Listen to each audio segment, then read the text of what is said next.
आज हम आपको पांडुरंग भगवान की दिल छू लेने वाली कहानी सुनाते हैं। बात है मुगलों के शासनकाल की।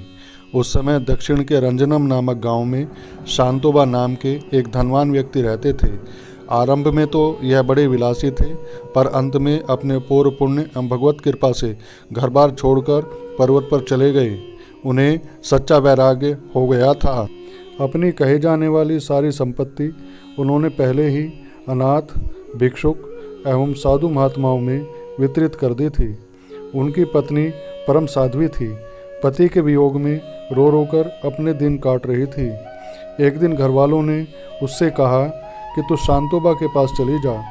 तेरे अनुपम सौंदर्य को देखकर वह तुरंत लौट आएगा। वह सती तो पति दर्शन के लिए जल की मछली की भांति तड़प रही थी। घरवालों की बात सुनकर वह अत्यंत प्रसन्न हुई। उसने सोचा, पति देव यहाँ आए तो अच्छा ही है, और न लौटे तो मुझे ही वहाँ रहने दें तो भी अच्छा है। मुझे तो प्रत्येक दशा में उनके चरणों में रहने का अवसर मिल जाएगा। इसी हर्षोन्माद में वह अपने तन मन के सुध बुध खोकर भागते हुए भूधर शिखर पर अपने पति के पास पहुँच गई। वह पति के चरणों में गिर पड़ी और जी भर कर रोई। उसके आंसुओं से शांतोबा के दोनों पांव भीग गए। रोते रोते उसने कहा, नाथ, आपने परिवार का त्याग कर दिया है, यह तो अच्छा किया, पर मैं तो आपकी अर्धांगिनी हूँ। मेरे प्राणों के आधार तो एकमात्र आप ही हैं। मुझे तो नहीं छोड़ना चाहिए था। आपको विश्वास दिलाती हूँ कि मैं आपके प्रत्येक कार्य में सहयोग करूँगी।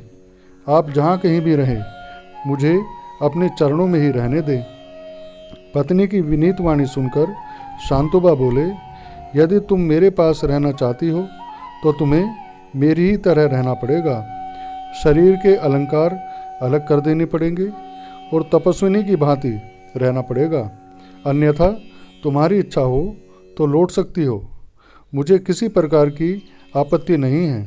शांतोबा पर उनकी पत्नी के सौंदर्य का कोई प्रभाव नहीं पड़ा।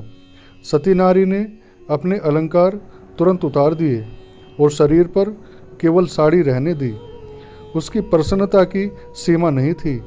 वह फल फूल लाकर अपने पति की हर प्रकार से सेवा करती तथा भगवत नाम का जप करती रहती। भोगों के प्रति उसका जरा भी आकर्षण नहीं रह गया था। वैराग्य की वह जीवित प्रतिमा सी लग रही थी। पत्नी के तप, त्याग और भोगों की सर्वथा अनिच्छा देखकर शांतोबा परम सुख और शांति का अनुभव कर रहे थे। पत्नी की परीक्षा के लिए उन्होंने एक दिन कहा, रोटी खाए मुझे बहुत दिन बीत गए हैं, तो गांव से केवल सूखी रोटी मांग ला। सती चल पड़ी। वह धनी परिवार की वधू थी। भीख किस प्रकार मांगी जाती है वह जानती नहीं थी। शरीर पर का वस्त्र भी फट चला था, फिर भी वह अपने पति की रोटी के लिए गांव में घूम रही थी। गलती से वह अपनी ननद के घर चली गई। उसकी ननद उसी गांव में ब्याही थी। ननद ने भाभी को इस रूप में देखा तो वह रोने लगी। सती नारी ने ननद से सारा वृत्तांत कहकर कहा, तुम मुझे सूखी रोटी शीघ्रता से दे दो। भूखे स्वामी मेरी बाट देख रहे होंगे। ननद तुरंत थाली में हलवा, पूरी और साग ले आई। शांतोबा की पत्नी ने कहा कि उन्होंने केवल सूखी रोटी मांगी है, पर ननद के सामने उसकी एक न चली। दौड़ी हुई वह पति के पास पहुंची। हलवा, पूरी और साग के लिए तुम्हें किसने कहा था? शांतोबा ने भोजन स्वीकार नहीं किया। कांपती हुई उसकी पत्नी ने सारी बात बता दी। मैं तो सूखी रोटी ही खाऊंगा। हलवा पूरी की ओर से मुंह फेरकर शांतोबा ने कहा। उसकी पत्नी का शरीर थर थर काँप रहा था। पांव कांटों से छलनी हो गए थे।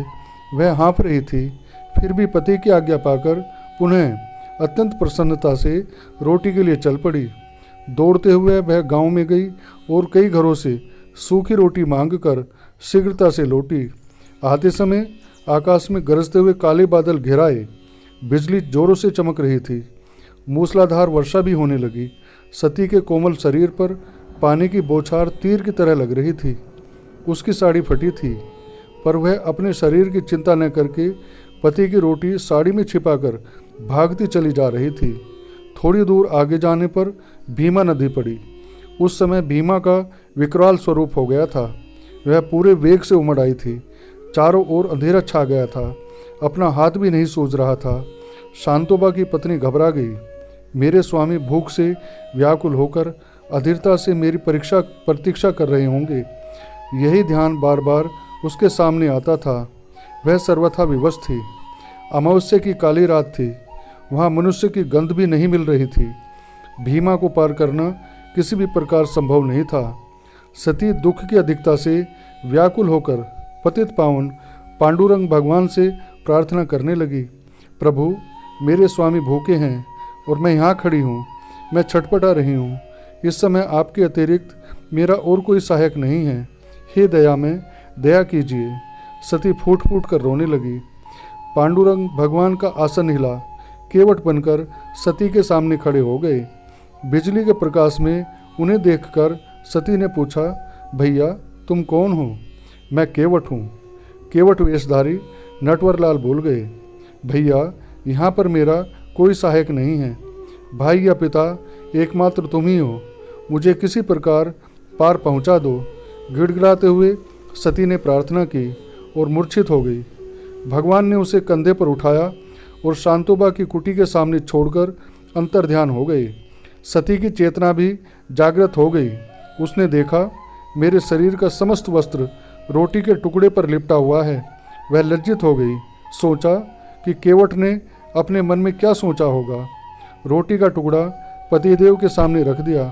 शांतोबा ने उस टुकड़े को देखा तक भी नहीं। वह अपलक नैनों से अपनी पत्नी की ओर देख रहे थे। इतना अगाध सौंदर्य, इतना अपूर्व तेज जो उनकी पत्नी के शरीर पर छिटका हुआ था, उन्होंने अपने जीवन में आज तक कभी नहीं देखा था। पति के पूछने पर सती ने सारी बात ज्यों की त्यों बता दी। शांतोबा रोने लगे। देहरी तक आकर लौट गई प्रभु। वे विलाप करने लगे। उन्होंने कहा, देवी तू धन्य है। बड़े भाग से मैंने तुझे पत्नी के रूप में पाया है। शांतोबा ने निश्चय कर लिया कि जब तक उस केवट के दर्शन नहीं होंगे मैं अन्य जल कुछ भी ग्रहण नहीं करूँगा। पति के उपवास करने पर पत्नी कैसे खाती? दोनों दंपति उपवास करने लगे। विवश होकर श्याम सुंदर को दर्शन देने पड़े और इस तरह उस सती ने अपना शेष जीवन पति की सेवा के साथ पांडुरंग की सेवा करते हुए पंढरपुर में रहकर व्यतीत किया।